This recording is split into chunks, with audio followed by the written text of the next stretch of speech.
গোটা স্কুলের গেট ছেয়ে গেছে পোস্টারে, তাতে লাল কালিতে লেখা ভুরি ভুরি অভিযোগ। এমনই ছবি দেখা গেল মুর্শিদাবাদের জলঙ্গির সাঁদিঘাট দিয়ার বিদ্যানিকেতনে। স্কুলের সম্পত্তি অবৈধভাবে আত্মসাৎ থেকে পড়ুয়াদের থেকে অর্থ আদায় করা সহ একাধিক অভিযোগ ভারপ্রাপ্ত প্রধান শিক্ষক ও স্কুল পরিচালন সমিতির সভাপতির বিরুদ্ধে। সোমবার সকালে এই ধরনের পোস্টার ঘিরে রীতিমতো চাঞ্চল্য ছড়িয়েছে এলাকায়।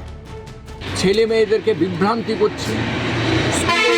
এর আগের যে টিআইসি ছিল একটা পরিবেশ তৈরি করেছিল যে আমরা তখন ভাবলাম যে বিদ্যালয়ের মনে হয় সেই হারানো যৌবনটা আবার ফিরে পেতে চলেছে।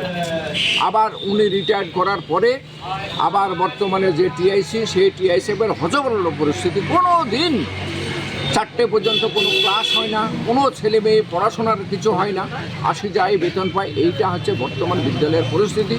আমাদের খুব কষ্ট হচ্ছে। রক্তদান শিবির করে প্রায় 2 লাখ টাকা মতন তোলা হয়েছিল কালেকশন। সেই টাকা থেকে 30,000 টাকা মতো খরচা, বাদ বাকি টাকাও আত্মসাৎ করেছে। স্কুলের পুরো প্রপার্টি যে দুর্নীতি ফিরোজ আহমেদ করছে, এই নিয়ে ব্যবস্থা করা হোক, অবিলম্বে তাকে গ্রেপ্তার করা হোক।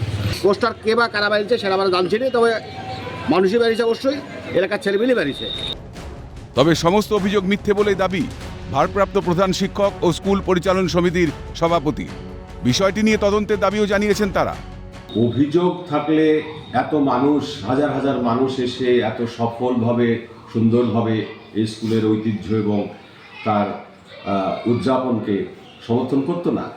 কিছু মানুষ থাকে, তারা ভেস্টেড ইন্টারেস্ট, সবসময় সত্য মিথ্যা মিশিয়ে মানুষকে বিভ্রান্ত করার চেষ্টা করে। এক্ষেত্রেও ঘটনাটি তাছাড়া কিছু নয়। যদি আমাদের কিছু ত্রুটি বিচ্যুতি থাকে, আমরা নির্দিষ্ট সরকারি দপ্তরকে জানাবো।